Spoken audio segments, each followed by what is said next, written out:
오늘 거룩한 주님의 날 이렇게 믿음으로 주님 앞에 나와 예배하고 하나님의 귀한 음성 듣는 여러분들에게 하나님의 크신 은혜와 축복이 임하길 간절히 축원합니다.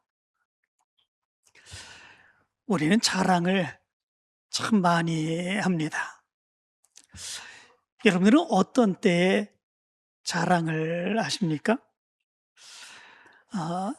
우리가 자랑을 할 때는 그냥 자랑하는 것이 아니라 그 자랑의 기저에 다양한 욕구가 깔려 있다고 그럽니다. 인정과 존중을 받고 싶을 때, 그럴 때 자랑한다고 그러죠. 그 이야기를 함으로 인하여 내가 이런 사람이다, 나는 이런 일을 했다, 나 알아달라 라고 하는 그런 이야기라고 그럽니다. 또 기쁨과 행복을 함께 나누고 싶을 때, 정말 너무 기쁘고 너무 즐거워 자기 혼자 안다고 하는 게 너무 아까운 거죠. 그래서 자랑을 하고 이야기를 하여서 함께 그 기쁨을 누리기를 원하는 그런 마음도 있답니다. 근데 역설적으로 자존감이 낮거나 현재 어려움을 겪고 힘든 일을 겪을 때에도 오히려 그럴 때에 자랑하는 그런 모습들이 있다고 그럽니다. 오히려 그럴 때는 더 강조하여 자랑하는 그런 모습들도 있다고 그러죠. 남들에게 자랑의 거리를 이야기하고 자기의 모습들을 이야기함으로 인해서 스스로 불안감, 열등감, 어려움 그런 것들을 다른 사람들에게 보이지 않기를 원하는 그런 마음이 있다는 거죠. 뿐만 아니라 자기 자신을 자랑함으로 자기를 드러내고자 하는 그 모습이 아니라 공동체의 이익 또는 더 좋은 그런 모습들을 보이고자 하는 자랑도 있다고 그럽니다. 우리 믿음의 사람들의 자랑, 그 모습이 있죠. 그것을 뭐라고 얘기합니까? 그것을 자랑이라 얘기하지 않고 간증이라고 얘기를 합니다. 하나님이 우리에게 베풀어 주신 하나님의 능력의 역사, 그것을 이야기함으로 인하여 하나님께서 행하신 그 일들을 우리도 함께 그 역사를 체험하고 역사를 감당하자라고 하는 것 아닙니까? 내 자신을 자랑한다기보다는 공동체의 목적을 가지고 함께 더 열심으로 신앙생활하자고 하는 그런 자랑의 모습이 있죠. 그런데 요즘의 모습을 보면 우리의 모습 가운데서도 자랑이 필요한 때가 아닌가 이런 생각을 해봅니다. 특별히 선한 자랑, 우리가 자랑함으로 인하여 하나님의 능력의 역사가 나타나고 그리고 교회가 더 온전하게 세워지는 그 자랑의 모습이 바로 우리의 모습 가운데 있어야 되지 않을까 생각을 합니다. 요즘 보면 교회에 대해서 얼마나 많은 비난과 조롱의 모습이 있는지 모릅니다. 또 교회에서조차도 또 목사님들조차도 교회를 비난하고 조롱하는 그 모습이 있습니다. 제가 유튜브에 들어가서 어떤 목사님의 설교를 들었습니다. 근데 그 목사님의 설교는 거의 대부분의 많은 그런 설교의 내용들이 먼저는 교회의 잘못된 것들, 교회가 잘못하는 것들, 그런 것들을 비난하고 그렇게 잘못되었다고 책망을 하는 그런 모습으로 설교를 이어나갑니다.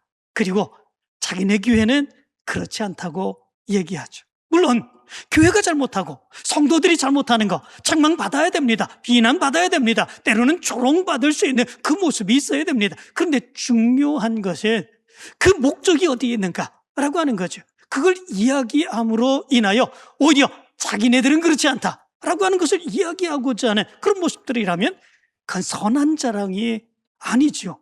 그 모습은 오히려 교회를 더 곤란 가운데 빠지게 하는 바로 그런 말이 되는 것을 보게 됩니다. 신천지의 모습이 바로 그렇지 않습니까? 신천지는 교회의 좋은 이야기는 하지 않습니다. 교회에 대해서 안 좋은 거, 목사님들에 대해서 안 좋은 거, 성도들이 잘못 행하는 거, 교회가 잘못하는 거, 그런 것들을 끊임없이 비난을 하는 그런 모습들이 있죠. 그러면서 우리는 안 그런다? 그러지 않습니까? 그것이 바로 교회가 온전하게 세워지기 위한 것이 아니라 자기를 자랑하고 자기를 드러내고자 하는 바로 그 모습이 아니겠습니까? 지금 교회는 자랑이 필요할 때입니다. 힘들고 어려운 이 모습 가운데서도 믿음이 무엇인가? 말씀이 무엇인가? 우리가 어떻게 믿음의 삶을 살아야 되는가? 그리고 믿음으로 살아갔던 많은 사람들을 통해서 교회가 어떻게 세워져 가는가? 이 모습들을 이야기하며 교회가 온전히 세워지고 성도들이 바른 믿음 가운데 살아가게 하는 것, 지금이 이 시대가 되어야 되지 않는가? 이런 생각을 해봅니다. 오늘 성경 말씀 가운데 보면 교회가, 성도들이 정말로 어려움과 힘든 모습들이 많이 있었을 때, 그럼에도 불구하고 복음을 자랑하는 그런 사람이 있었던 것을 보게 됩니다. 그 사람이 누구입니까? 사도 바울이죠. 오늘 말씀 16절 전반절의 말씀 가운데 보면 사도 바울은 이렇게 말합니다. 내가 복음을 부끄러워하지 아니하노니, 이렇게 말합니다. 여기에서 복음은 무엇을 말합니까? 우리를 구원하여 주시기 위해서 십자가에 죽으신 예수 그리스도를 말하고 있는 것이죠. 그 복음을 부끄러워하지 아니하노니 말합니다. 부끄러워한다 라고 하는 말을 원어로 보니까 에파이스 큐노마이 이렇게 되어 있습니다. 이 말은 수치심을 느끼다, 명예를 잃어버리다, 이러한 의미를 가지고 있습니다. 내가 복음을 부끄러워하지 아니하노니, 그러므로 인하여 내가 십자가에 죽으신 예수 그리스도를 믿고 증거하는 이 일에 있어서 나는 조금 더 수치롭게 생각하지 아니한다, 나는 조금 더 부끄럽게 생각하지 아니한다 라고 하는 것을 사도 바울은 이야기하고 자랑하고 있는 그 모습이 여기에 담겨 있는 것을 보게 됩니다. 그런데 그 당시에 로마 시대, 이 말씀을 전했던 그 시대 속에서 사실은 이 이야기를 행하는 것이 쉽지 않은 그 모습이 있었죠. 왜냐하면 그 당시에는 복음이 부끄러운 것, 복음이 수치스러운 것이 될 수밖에 없는 그런 모습들이 있었기 때문에 그렇습니다. 그 당시의 모습, 예수 그리스도를 증거합니다. 그런데 예수 그리스도는 십자가에 죽으신 분 아니겠습니까? 그 당시에 로마에서는 십자가라고 하는 그 단어조차도 입에 올리지 못하게 했던 그런 시대였다고 그럽니다. 공공장소에서 많은 사람들이 얘기할 때 십자가는 얘기하지 않아야 되는 금기어로 그렇게 여겨지는 그 모습이 있었다고 그러죠. 키케로는 그 당시에 역사였는데, 키케로는 이렇게 얘기를 했다고 그럽니다. 십자가라고 하는 단어는 로마 시민의 몸뿐만 아니라 그의 생각과 눈과 귀에서도 멀리 사라져야 된다, 이렇게 얘기를 했다고 그럽니다. 십자가라고 하는 것이 사람의 입에서 그리고 생각과 눈에서조차도 아예 얘기돼서는 안 되는 그런 말이라고 이야기한 거죠. 왜 그렇습니까?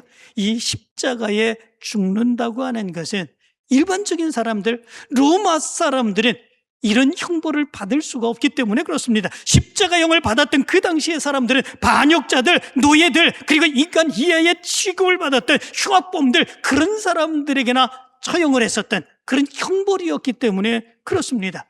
정말로 엄청난 고통 가운데에 피를 다 흘려 쏟고 그렇게 해서 죽을 수밖에 없고, 죽은 이후에는 새들이 와서 또는 짐승들이 와서 뜯어먹도록 내버려두는 그런 모습들, 이것보다도 잔인한 죽음의 모습이 없었던 거죠.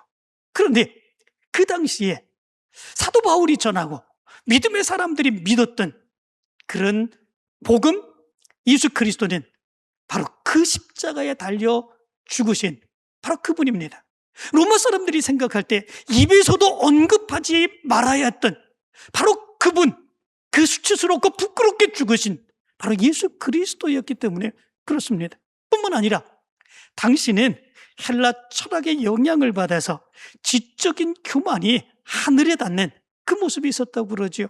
그 당시에 스토아 학파, 에피쿠로스 학파, 이런 철학자들이 그들은 항상 모여가지고 서로 토론을 하고 자기네들의 지식을 뽐내는 그런 모습들이 있었다고 그러지요. 철학이 발달했던 그런 시대였습니다. 그런데 그 가운데서 사도 바울이 예수 그리스도를 믿는 믿음의 사람들이 전했던 그 말은 어떻습니까? 그들의 생각하는, 이야기하는, 토론하는 철학에 비해서는 철학 같지도 않은 바로 그런 이야기들이었죠. 예수 그리스도가 그들을 구원하신다라고 하는 거 아니겠습니까? 논리도 없습니다. 체계도 없습니다. 그것이 정말 철학같지도 않은 그런 말도 되지 아니하는 이야기일 수밖에 없고, 그거는 수치스럽고 부끄러운 이야기일 수밖에 없는 모습이었죠. 뿐만 아니라 그 당시에는 힘, 그것이 정이었고 약하다고 하는 것, 그것은 죄악이었던 그런 시대였습니다. 많은 사람들이 그 모습으로 죽어갔고, 그리고 부려졌고, 그리고 많은 사람들이 그 모습 안에서 쾌락의 도구로 사용되었던 그 모습이 그 당시의 모습이었습니다. 그런데 예수 그리스도는 정말로 힘약한 그 모습으로 십자가에 달려 죽으셔야 되는 그런 모습들이 있었던 거죠. 그 당시의 모습을 보면 예수 그리스도를 증거한다고 하는 것, 예수 그리스도를 믿는다고 하는 것, 이거는 수치스러운 일이었습니다. 부끄러운 그런 일이었습니다. 조롱받는 그런 일이었습니다. 그런데 사도 바울은 그 모습 안에서 내가 복음을 증거하는 이 모습에 대해서 조금도 부끄러워하지 않는다, 이렇게 이야기해주고 있는 것을 보게 됩니다. 그러면 사도 바울은 왜 복음을 부끄러워하지 않는다고 이렇게 선언하고 있을까? 오히려 자랑하고 있을까? 16절의 말씀 가운데 보면 이렇게 말합니다. 이 복음은 모든 믿는 자에게 구원을 주시는 하나님의 능력이 됨이라. 먼저는 유대인에게요, 그리고 헬라인에게로다. 이렇게 말씀해 주고 있습니다. 여기 보면 사도 바울은 복음을 누구로 말씀하고 있습니까? 예수 그리스도, 십자가에 죽으신 예수 그리스도를 복음이라 표현하고 있습니다. 그런데 이 복음이라고 하는 말이 헬라어로 보면 유앙겔리온이라고 하는 말입니다. 이 유앙겔리온이라고 하는 말은 기쁜 소식이라고 하는 의미를 가지고 있죠. 그런데 이 로마 시대 때에 이 유앙겔리온, 이것이 사용되었었던 그런 모습들이 있었다고 그러죠. 어떤 때 이 유앙겔리온, 기쁨의 소식, 이 말이 사용되었었는가? 그것은 로마 제국이 그 당시에 많은 나라들을 정복하고 전쟁을 행하는 그런 모습들이 있었죠. 황제가 가서 전쟁을 했을 때에 그 전쟁에서 승리를 하게 됩니다. 그럴 때에 전령이 그 나라의 원로원이나 그리고 백성들에게 전령을 가지고 달려와서 그 소식을 전하죠. 황제께서 전쟁 가운데서 싸워서 승리했습니다 라고 이야기를 합니다. 바로 그때의 그 이야기, 기쁜 소식, 그것을 유앙겔리온이라고 얘기를 했다고 그럽니다. 뿐만 아니라 황제가 그 왕위를 이어받을 황태자를 낳았을 때, 그럴 때의 전령이 많은 백성들에게 이야기하는 그 이야기를 유앙겔리온, 기쁜 소식, 그렇게 얘기를 했다고 그럽니다. 그런데 바로 그 유앙겔리온이라고 하는 기쁜 소식이라고 하는 단어를 누구에게 사용하고 있습니까? 예수 그리스도에게. 그 당시에 수치스럽고 부끄럽게 사용되었었던 바로 그 예수 그리스도, 십자가에 죽으신 예수 그리스도를 나타내는 바로 그 말로 바로 이 유앙겔리온이라고 하는 단어를 사용하고 있는 것을 보게 됩니다. 예수 그리스도, 십자가에 죽으신 그분은 황제보다도 위대하시다. 황제가 전쟁에서 승리한 것보다도 더 큰 기쁨을 주시는 그런 분이시다. 황제가 황태자를 낳은 것보다도 더 큰 기쁨의 모습이 바로 이 복음 가운데 있다. 바로 이것을 사도 바울은 이야기해주고 있는 것을 보게 됩니다. 예수 그리스도만이 참 기쁨의 소식이라고 말씀해주고 있죠. 그리고 이 복음을 모든 믿는 자에게 구원을 주신다, 이렇게 말씀해주고 있는 것을 보게 됩니다. 이 복음이 모든 믿는 자에게 구원을 주신다. 참으로 아름다운 그런 말이 아닐 수 없습니다. 왜냐하면 그 당시의 모습은 엄청난 차별의 모습이 있었기 때문에 그렇습니다. 로마 사람과 로마 사람들이 아닌 이방인들과, 잘 사는 사람과 못 사는 사람과, 시민들과 노예와, 이 모든 사람들이 다 차별을 겪고 있는 그런 모습들이 있었습니다. 바로 그 모습 안에서 복음은, 예수 그리스도의 그 기쁨의 소식은 아무에게나 누구에게나 차별이 없다, 말씀해 주고 있는 것을 보게 됩니다. 그 복음을 받아들이는 사람들, 그 누구에게도 바로 믿기만 하면 구원을 주시는 하나님의 놀라운 능력의 역사가 그들 가운데 나타난다. 사도 바울은 당당하게 선포하고 있는 것을 보게 됩니다. 그래서 사도 바울은 이 복음을 하나님의 능력이라 이렇게 말씀해 주고 있습니다. 누구도, 어느 누구도 차별이 없이 그것이 받아들이는 모든 사람들에게 하나님의 능력의 역사가 임하게 된다라고 하는 거죠. 이 능력이라고 하는 말은 디나미스라고 하는 단어입니다. 바로 이 디나미스라고 하는 단어에서 다이너마이트라고 하는 단어가 나왔다고 그러지요. 한번 터뜨리면 엄청난 폭발력이 있는 바로 이 폭탄, 이것이 바로 여기에 능력이라고 하는 바로 이 디나미스라고 하는 단어에서 나왔습니다. 예수 그리스도를 영접하게 될 때 그것은 부끄러운 것 같지만, 그건 수치스러운 것 같지만 그게 아니라 그것을 영접하는 자, 그것을 받아들이는 사람에게 폭발력 있는 다이너마이트와 같은 엄청난 능력의 역사가 그들 가운데 임하게 된다라고 하는 것이지요. 죽은 영혼이 살아나게 됩니다. 죄로 인하여 두려움과 걱정과 염려 가운데 살아갔던 그 사람들이 마음의 기쁨과 평안을 누리게 되는 그런 모습들이 있게 됩니다. 사탄의 억압과 가운데서 고통 가운데 살아갔던 그 사람들이 사탄의 그 억압을 모두 풀어젖히고 승리하는 놀라운 능력의 역사가 나타나게 됩니다. 하나님의 능력의 역사가 차별 없이 그 누구에게도 임하게 되는 놀라운 역사가 나타나게 된다라고 하는 것입니다. 그 능력의 역사가 먼저는 유대인에게요, 그리고 헬라인에게로다 말씀해 주고 있습니다. 왜 유대인에게 먼저였습니까? 하나님께서 믿음의 조상을 택하시고 그들에게 약속해 주셨기 때문에 그렇습니다. 믿음의 조상 아브라함에게 약속해 주셨고, 그 약속은 선지자들에게 선포가 되게 되었고, 예수 그리스도를 통해서 성취되는 놀라운 능력의 역사가 나타나게 되었습니다. 그리고 예수 그리스도께서도 제자들 유대인들에게 먼저 말씀의 복음을 증거했고, 그들을 통해서 헬라인들에게도 이방인들에게도 복음이 증거되는 놀라운 역사가 일어나게 되었죠. 어느 누구에게도 차별 없이 공평하게 복음의 능력의 역사가 증거되었습니다. 그래서 사도 바울이 17절에서 이렇게 말합니다. 복음에는 하나님의 의가 나타나서 믿음으로 믿음에 이르게 하나니 기록된 바 오직 의인은 믿음으로 말미암아 살리라 함과 같은지라, 이렇게 말씀해 주고 있습니다. 복음에는 하나님의 의가 나타났다. 복음은 누구라고 했습니까? 예수 그리스도. 예수 그리스도를 믿는 그 누구, 어느 누구에도 하나님의 의가 나타나서 하나님이 의롭게 인정해 주셔서 그 사람이 죄인이 아니라, 그 사람이 멸망할 사람이 아니라 그 사람이 구원할 자라고, 죄의 용서함을 받은 의로운 사람이라고 인정해 주시는 하나님의 역사가 있게 된다라고 하는 거지요. 이것은 믿음으로 믿음에 이르게 된다 말해주고 있습니다. 다른 조건이 필요 없다는 거죠. 다른 조건이 필요합니까? 고행이 필요합니까? 어떤 다른 것을 필요합니까? 다른 조건이 또 있어야 되는 것입니까? 아니다라고 하는 거죠. 믿음으로 믿음에 이르게 하나니 오직 믿음으로 예수 그리스도를 믿고 믿음으로 살아가는 그 모습이 있으면 어느 누구에게도 차별이 없이 하나님의 놀라운 능력의 역사가 임하게 되는 그 역사가 나타나게 된다라고 하는 거죠. 그래서 말합니다. 오직 의인은 믿음으로 말미암아 살리라.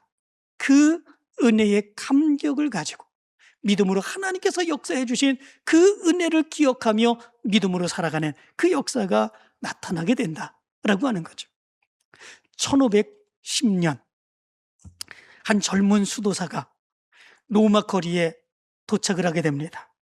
그 이름은 마틴 루터였습니다. 이 마틴 루터는 그 당시에 죄의 문제로 인하여 하나님으로부터 심판받을 수밖에 없다고 하는 죄악된 그 안타까움과 괴로움의 모습, 그 모습 가운데서 내재 그 마음을 뜯으며 하나님 앞에 부르짖으며 기도하고 그 친구에게도 이야기하며 어떻게 하면 내 죄를 없앨 수 있을까 고민했던 바로 그 모습이 있었습니다. 그 고민 가지고 이 마틴 루터는 로마에 도착을 하게 되죠. 그 당시 로마에 스칼라 상타라고 하는 거룩한 계단이 있었습니다. 이 계단은 28개의 대리석으로 된 계단이었습니다. 전승에 따르면 이 계단은 예수님께서 빌라도에게 재판을 받으실 때에 그 계단을 오르내리시는 그런 모습들이 있었다는 거죠. 그런데 바로 이 로마에서 그 계단을 가져다가 이 로마에 설치를 해놨다는 거죠. 그리고 가톨릭에서는 바로 그 모습에 대해서 누군가 맨 무릎으로 이 계단을 오르내리며 주기도문을 외우고 그렇게 자기의 죄의 용서함을 간구하면 연옥에 있는 친척들의 죄가 사함을 받게 되고 그리고 자신의 죄도 용서받을 수 있다, 이렇게 가르쳤다는 거죠. 많은 사람들이 그 이야기를 믿고 로마로 순례를 오게 됩니다. 그리고 무릎을 걷고 맨 무릎으로 그 계단을 오르죠. 올라가며 그 무릎이 깨어지게 되고 그 깨어진 무릎에서 피가 철철 흐르며 이 계단에 묻혀지게 되는 그런 모습들이 있게 되죠. 젊은 루터도 마찬가지로 그 모습을 얻기 위해, 죄의 자유함을 얻기 위해 그의 맨 무릎으로 계단을 올라가게 됩니다. 그리고 마지막 28번째 계단의 정상에 오르게 될 때, 그렇다면 그 교회에서 그 당시 가톨릭에서 이야기하는 대로 모든 죄가 사함을 받게 되고 기쁨을 얻게 되는 그런 모습들이 있어야 되는데, 마지막 28번째 계단을 올라갈 때 그의 모습 가운데 그런 모습이 없습니다. 그는 의문을 갖게 됩니다. 과연 정말 그럴까? 내가 과연 이렇게 피를 흘려야만 하나님이 나를 받아주시고 내 죄를 용서해 주시는 것일까?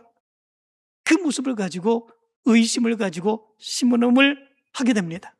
그때에 마틴 루터의 머릿속에 한 성경 구절이 떠오르게 되고 그리고 그 모습 안에서 큰 깨달음을 얻게 되죠. 그 말씀이 바로 오늘 성경 1장 17절의 말씀이었습니다. 오직 의인은 믿음으로 말미암아 살리라. 오직 의인은 믿음으로 말미암아 살리라.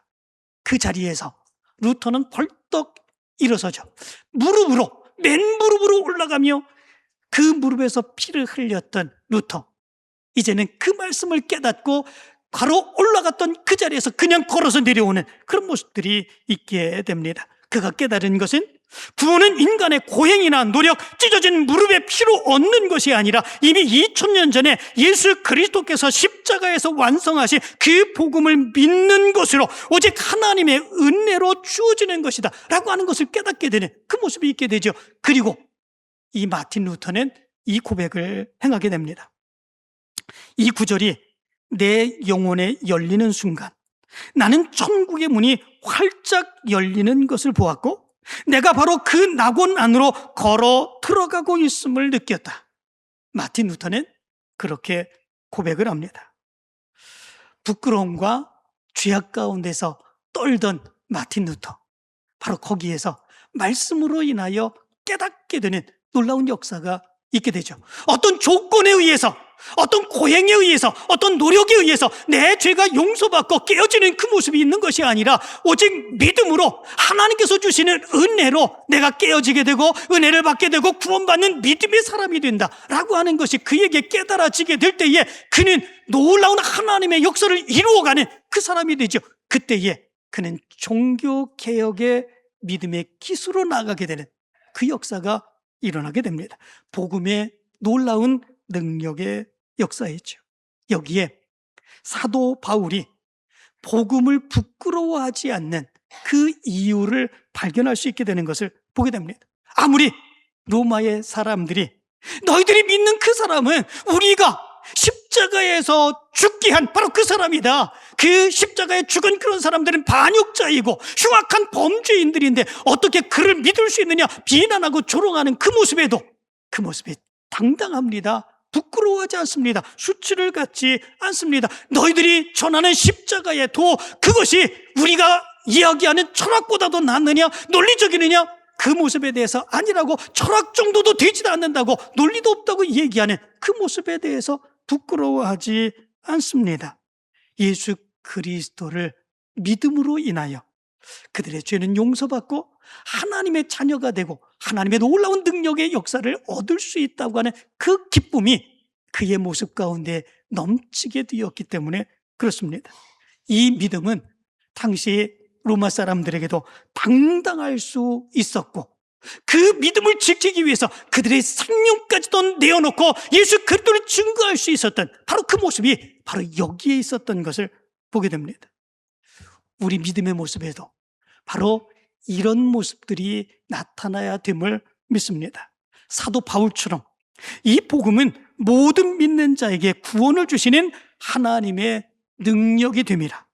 복음에는 하나님의 의가 나타나서 믿음으로 믿음에 이르게 하나니, 이런 믿음의 확신이 우리 가운데 있어야 될 줄로 믿습니다. 이 믿음의 확신의 모습이 우리 가운데 있으면 그 어떤 것도 두려워하지 않습니다. 그 어떤 것도 이제 부끄러워하지 않습니다. 그것이 나에게 수치가 되지 않습니다. 오히려 자랑합니다. 당당합니다. 세상에 많은 사람들이 뭐라고 얘기하든지 그것에 굴하지 않는 그 모습이 우리의 믿음의 모습 가운데 있습니다. 초대교회 때 사도들이 그랬지 않았습니까? 복음을 증거할 때 사내들인 공예가 도무지 예수의 이름으로 말하지도 말고 가르치지도 말라 협박하였습니다. 그때에 사도들은 하나님 앞에서 너희 말을 듣는 것이 하나님의 말씀을 듣는 것보다 옳은가 판단하라. 우리는 보고 들은 것을 말하지 아니할 수 없노라. 당당하게 이야기하지 않았습니까? 그들은 사도들을 불러서 책찍질하고 예수의 이름으로 도무지 말하지 말라고 그 많은 모습이 있었습니다. 그러나 그런 때에도 사도들은 그 이름을 위하여 능욕받는 일에 합당한 자로 여기심을 받았다고 하는 것을 기쁨으로 여기며 오히려 더 큰 기쁨으로 말씀을 증거하는 그 모습이 그들 가운데 있었습니다. 우리에게 중요한 것은 사람들이 우리에게 뭐라고 얘기하는 것, 그게 중요한 것이 아닙니다. 사람들이 우리를 비난하고 조롱하는 것, 그게 중요한 것이 아닙니다. 세상에 많은 사람들은 교회를 보고 지금도 얼마나 많은 비난을 하는지 모릅니다. 신앙의 삶을 살아가는 사람들을 비난하고 조롱하는 그런 모습들이 얼마나 많은지 모릅니다. 그러나 우리가 믿는 것, 그것은 무엇입니까? 우리는 죄악된 존재로 하나님 앞에 나왔습니다. 죄의 용서받기 위해서 하나님 앞에 나왔습니다. 하나님의 능력을 얻기 위해서 하나님 앞에 나왔습니다. 우리가 행하는 일, 때로는 비난받을 수도 있습니다. 조롱받을 수도 있습니다. 중요한 것은 그러나 그것을 깨닫고 우리가 다시 회개하며 바른 길로 나가면 됩니다. 중요한 것이 있습니다. 그것은 뭐냐면 우리 믿음의 사람들이 그런 말에 흔들림이 없어야 됩니다. 내가 믿는 하나님, 내가 믿는 예수 그리스도, 그분이 분명함을 믿고 그분이 우리에게 구원을 주시며 놀라운 능력의 역사를 분명하게 주신다라고 하는 그 믿음의 확신이 있으면 세상 사람들이 뭐라고 하든지 그게 중요하지 않습니다. 내 믿음이 더 견고해지기를 원하며, 내 믿음이 하나님께서 더 기뻐하시는 믿음 되기를 원하며 더 믿음으로 당당하게 믿음을 선포하며 당당하게 살아가게 되는 그 모습이 있게 됩니다. 세상 사람들은 그런 것들을 이해하지 못하죠. 로마 군대가 예루살렘에 진군을 했을 때 그 군대 장관이 도무지 알 수 없고 이해할 수 없는 그런 일을 하나 생각했다고 그러죠. 예루살렘 성전에 가면 지성소가 있는데 거기에는 아무도 들어갈 수 없습니다. 1년에 한 번 대제사장만 들어갈 수밖에 없는 그 모습이 있죠. 그리고 거기를 이스라엘 사람들은 아주 거룩한 곳으로 여기는 그 모습이 있게 됩니다. 도무지 이 군대 장관은 이해할 수 없었죠. 도대체 그 안에 무엇이 들어있기에 이스라엘 사람들이 거기를 그렇게 거룩하게 여기며 성스럽게 여기는 그런 모습들이 있을까? 이제 예루살렘을 정복하고 그 지성소로 들어가 보았다고 그러죠. 무엇이 있었을까요? 아무것도 없었다죠. 로마 사람들이 바로 이 예루살렘을 정복했을 때, 그리고 이 성전을 정복했을 바로 그때에 지성소 안에 있어야 되는 것이 원래 있었죠. 그것이 무엇입니까? 법궤입니다. 그 법궤 안에는 십계명 돌판, 그리고 만나를 담은 항아리, 아론의 쌍난 지팡이가 있었고, 법궤 위는 시은소, 천사들이 날개를 펴고 이렇게 마주대하고 있는 그 모습이 있었습니다. 거기서 내가 너와 만나고, 하나님께서 이스라엘 백성들로 하여금 거기서 만나며 말씀 주시고 그들의 죄를 용서해 주시겠다고 약속해 주셨죠. 그러나 로마가 정복했을 그때에 바로 그 법궤는 어디로 사라졌는지 알 수 없고, 지금까지도 그 법궤는 어디에 있는지 알 수 없다고 그러죠. 이 로마의 장관이 거기 들어갔을 때 거기는 아무것도 없었습니다. 도무지 이해할 수 없는 그 모습이 있었던 거죠. 아무것도 없는 바로 거기, 빈 방 같은 바로 거기. 그런데 거기를 왜 그렇게 이스라엘 사람들이 거룩하게 여기며 바로 거기에 간절히 나가기를 간절히 소원하는 그런 모습들이 있었을까? 도무지 이해할 수 없는 그런 모습들이 있었다는 거지요. 바로 믿음의 사람들에게도 그런 모습들이 있습니다. 세상 사람들이 볼 때 우리가 교회에 나와서 찬송합니다, 예배합니다, 기도합니다.